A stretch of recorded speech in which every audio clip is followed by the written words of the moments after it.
Right, hello and welcome. Thank you very much for joining me again today. I'm back with Mr. Jethro Rusike from JCTV Zimbabwe. Yes. How are you, sir? I'm good, sir. How are you? Right, this is 2020. Yes, compliments. Yes, thank you very much. And our first discussion. Yes. Today we're going to be talking about a very topical issue. There are these guys called Mashurugwi. Yes. They've caused a lot of havoc. Yesterday they killed someone. Last week they killed a policeman. Why is it that these people are able to act like this and nothing happens to them? Yeah, the issue here is that these guys are well politically connected, and they cannot perform such acts without someone leading them. They have someone who is on top there, who is giving them a word of command that if you do this, no one is going to catch you. So their actions are very well orchestrated, and they know what they are doing. So the reason why we don't see these even the ministers or the army coming in is because these guys, they are politically connected with the people that they are working with, and they have a leader who is protecting them. Okay. Who is Mashurugwi? Yeah, from the information that I've managed to gather, these guys, they come from Shurugwi. They operate from that area of Boterekwa, and most of these guys, they were in the chrome mine that was in Shurugwi. Okay. But because you know that that chrome mine closed down because of the Russian chrome that is now that they are selling, and our chrome could not make it to the world markets because of the processing, the mining of the chrome, and it became expensive. Then the mine shut down. So most of these, they are ex-miners. Some of them, they are ex-combatants. Some of them, they are ex-soldiers. And some of these people, they are criminals who are actually on the run from the police. And a number of these guys are just unlearned individuals who was primary school dropouts who found themselves in this whole issue. So these are the Mashurugwis, and they come from Shurugwi, and they have been in many parts of the country, and they do this thing that they find a mine which where there is gold, and they come and they operate there. Okay. Yeah. So let's talk about the weapons. Yeah. What kind of weapons do these Mashurugwis use? The weapons that these guys use, they use pangas, they use machetes, and they also use catapults. Okay. And some of them, they have guns. They have your 12 rounds, small pistols that they have. They do not have your AK rifles, of course, in Zimbabwe, but they have these small guns that they use to threaten people, and the pangas and the machetes. These are the and if you see, their catapults are different from the ones that we buy in the street or in Mbare or anywhere. Their catapults are quite different, and on their catapult, on the head, they put a bolt. So if you come close to them and they want to attack you, they attack you using they fire their catapults using a bolt. So if you are hit by one, you can actually faint, or you can actually die if they hit you on a strong point, whether in the head or somewhere. So that's how they operate. That's their weaponry that they have. Okay, and then there's obviously the issue of the machete. Yes. Why do you think these guys are allowed to walk around with this weapon? I want to tell you, the other thing is that because of these guys, they also operate with the police, with some of the police sergeants and all of that. That's the reason why, if you check the guys, the police who were killed by these Mashurugwis in Kadoma, they were constables. Okay. These are constables. These are rookies who are just coming from Morris Depot. They've graduated, and they are thrown into the deep end by these sergeants. Because these sergeants, they also get cut from these guys. Okay. So now, the reason why they are not being caught is because they are also giving bribes to the police officers who are on top. So when these young rookies, when they are given their own tasks, and somebody comes and complains to them at the police station that something like this has happened, they go out and say, let's go and attack these guys, but they do not know what they possess, because these guys, they know that they are protected by the big sergeants and the big people who are in the police force. Okay. Yeah. So why not put in the army? Because this is obviously a problem. Yeah. According to a report that was released last week, over 180 people have been killed by these Mashurugwis.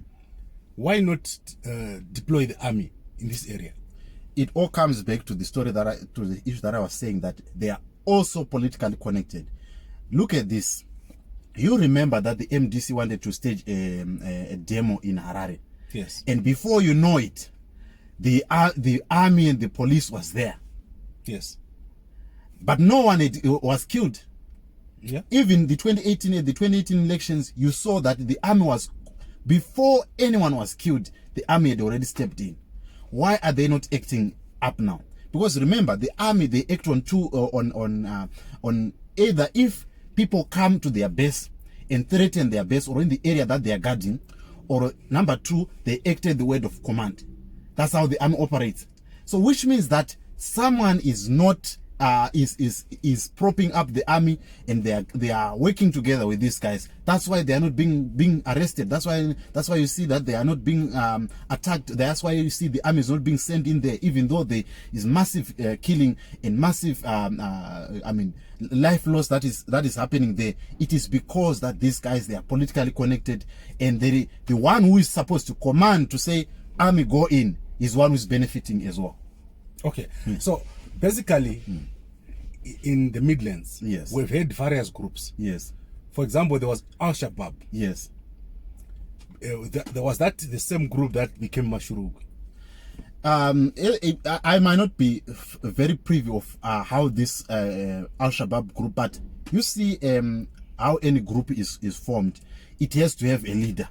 Yes. There is someone who is pushing the agenda of that group. Yes. For it to operate, and that person who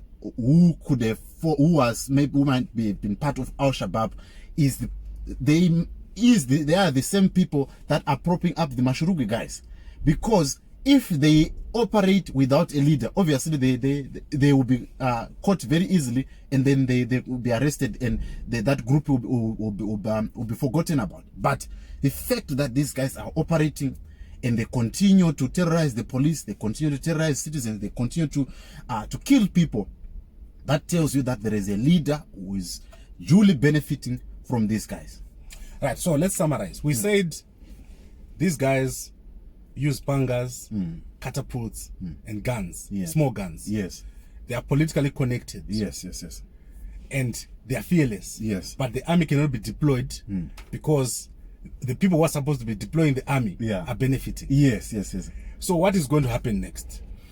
I don't see anything that is going to change on these Mashurugwi guys, because the way how the police are acting, they are acting in a very slow manner, because they know that look at these guys who are the Mashurugwis. They are also the guys who are very fierce ZANU-PF supporters.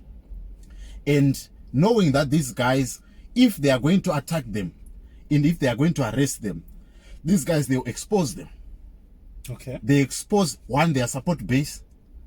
Number two, some of the people that are inside, that are benefiting from this, they will lose their source of income, because some of these guys, they get the gold and they sell it to these these politically connected people, and they sell it outside the country. So their source of income is going to be blocked. So how can they? You can't buy the hand that is feeding you. So that is the simple thing that is going to happen. These guys, they are going to continue, I believe, and I don't see any way the army is going to step in, unless if someone who has been maybe in the top of the leadership has been outdone by them, or maybe he has been shortchanged by any of these guys. That's when you can see the army stepping in, or the police maybe stepping up their gear and arresting most of these guys. But these Mashurugwis, I think they are there to stay, and they can become a militia, which is like Al-Shabaab in Somalia or in Boko Haram in Nigeria. Right. Mr. Jethro Rusike. This is our first discussion of 2020. And thank you very much for your input. Any last words you'd like to say before we close? I would like to say that to all the viewers that there were issues that were raised by Pardon Gambakwe here on this platform. In many of these issues, they have come and we've seen them. And I want you to keep on following Gambakwe Media so that we can support each other as local Zimbabweans, because that's how we can grow a country and make our country better. Thank you so much. Thank you very much, Mr. Jethro Rusike. And similarly, please follow JCTV Zimbabwe on YouTube. Yes. Right, thank you very much. And we'll be back. We're going to be having very regular discussions. Yes. Also, on our WhatsApp audience, please forward this message to as many people as you can. Okay. Thank you very much. Thank you.